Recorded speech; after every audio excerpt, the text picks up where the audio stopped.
like a certain plant is, or even bugs and stuff. But anyway, I picked up 4 of them.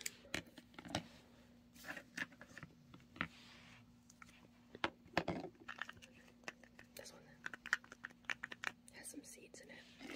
I put on some fake nails for this video. I don't know, should I keep this light on? I like the green. Okay, so I have a Wikipedia page up of this pod. Let's call it a pod, just to give you some information about it. To start off, this is called it comes from the tree called the Kentucky coffee tree. And I'm not even gonna try to pronounce the Latin name for it because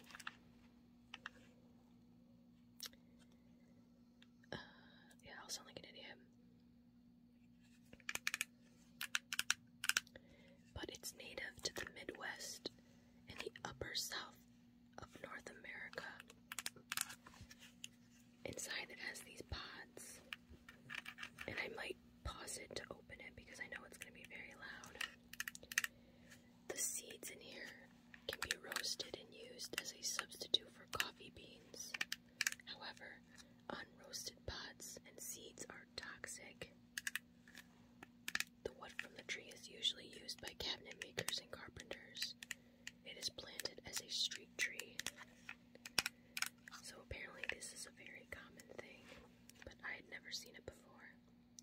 Funny enough, this was actually the state tree of Kentucky from 1976 to 1994.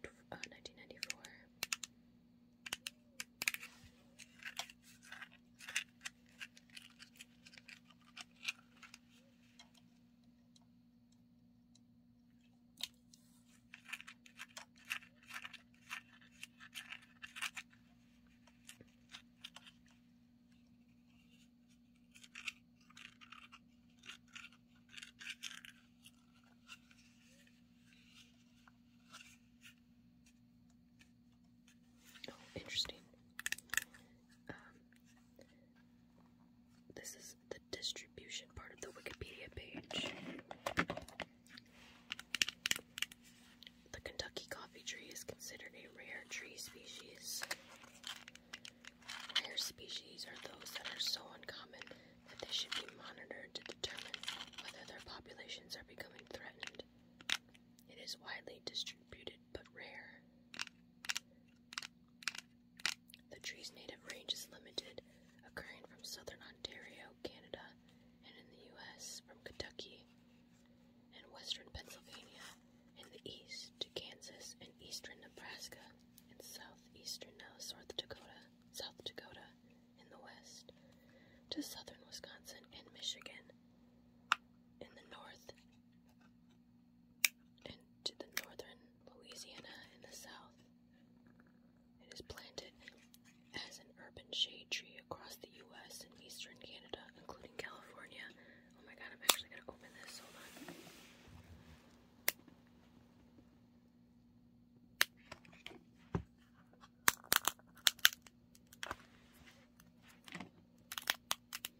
I kind of don't want to touch it though, you know? It's kind of gooey. Ew. Oh shit. Does it smell? It has kind of like a sweet smell. Whoa. Let me turn the normal light on again. This might be kind of annoying. Whoops. That ain't the right color. Oh wait, yeah it is. Look at that. Let me get a pokey thing. Oh, here it is.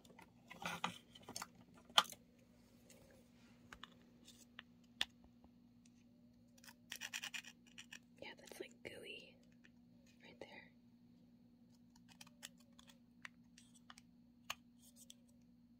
Yeah, so apparently these can be used as coffee beans.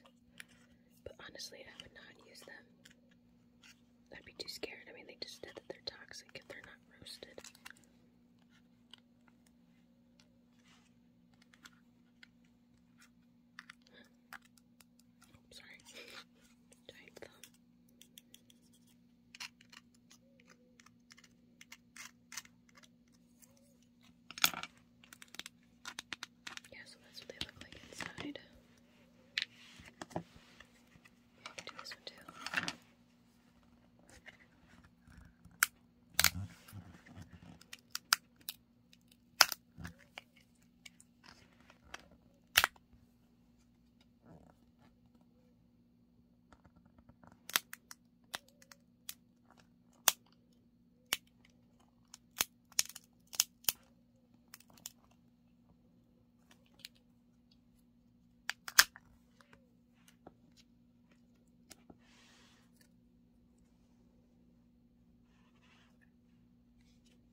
But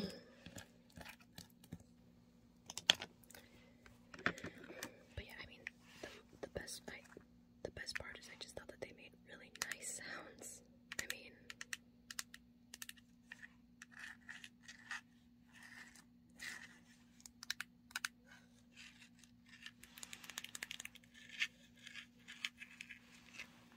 they're really pretty too. They have a almost like leathery feel to them.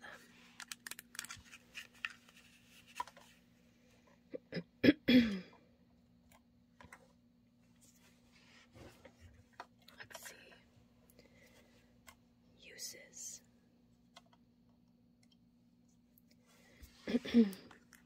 Honestly, this tree kind of sounds great, even though apparently it is rare.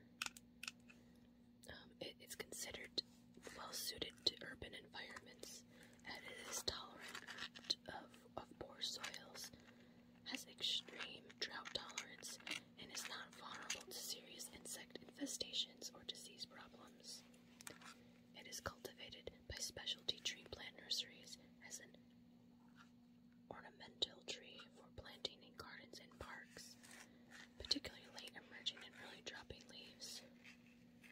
Coupled with the fact that the large leaves mean few twigs in the winter profile, make it a tree that is ideal for urban shading where winter sunlight is to be maximized.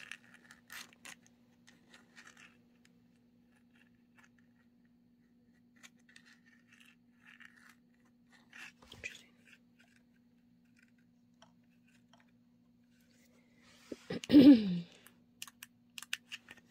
The beans of the trees were eaten after roasting in the Meskwaki Fox, in the Ho-Chunk, Winnebago, and Pawnee Native American cultures. The Meskwaki also drank the roasted ground seeds in a hot beverage similar to coffee. The common name coffee tree derives from the latter use of the roasted seeds, which was imitated by settlers because it seemed to substitute for coffee, especially in times of poverty, similar to the chicory. The European colonists, however, considered it inferior to real coffee. Of course they did.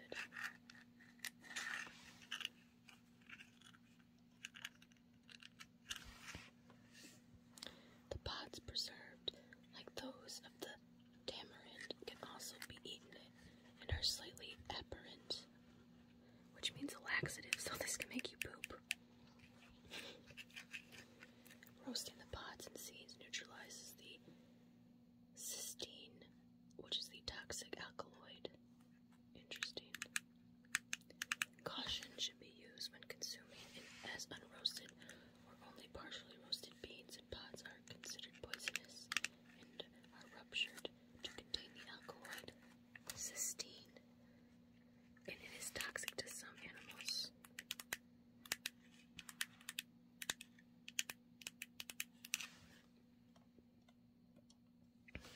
In addition to use as a food, the seeds of Kentucky coffee tree were used by Native Americans for ceremonial recreational purposes. Seeds were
used by both cabinet makers and carpenters.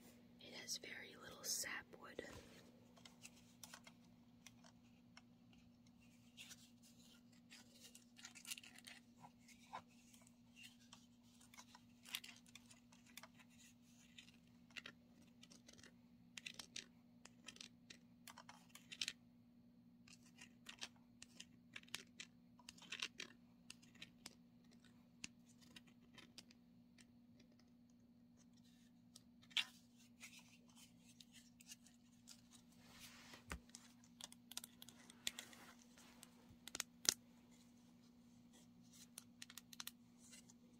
The Kentucky coffee tree is a moderately fast-growing tree, and male trees are often grown in parks and along city streets for ornamental purposes.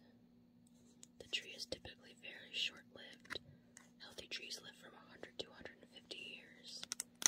Now that doesn't seem very long, it seems very long, but it's not. The Kentucky coffee tree sheds its leaves during the fall and appears bare for up to 6 months. The naked appearance of the tree is reflected through the Kentucky coffee tree's Greek genus name, which means naked branch.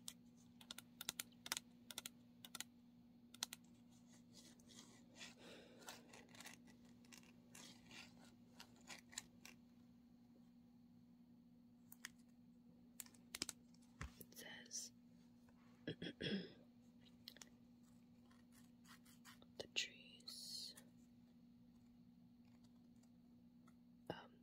This is considered the fruit of the tree is a hard-shelled bean in a heavy, woody, thick-walled pod filled with a sweet, thick, goopy pulp, which is what we found in here. It does smell sweet, though. It's kind of nice, actually. Pod length ranges from 5 to 10 inches long. That's pretty long. Unfertilized female trees may bear miniature seedless pods. And it contains the toxin cystine. I don't know if I'm saying that correctly. I clicked on that link. It's it's an alkaloid that occurs naturally in several plant genera. Oh, wow. It's been used medically to help with smoking cessation, although widely used for that in Eastern Europe. Cystine remains relatively unknown beyond it. However, it has been found effective in several randomized clinical trials, including some in the U.S. and the large one in New Zealand, and is currently being investigated in additional trials in the U.S. Interesting.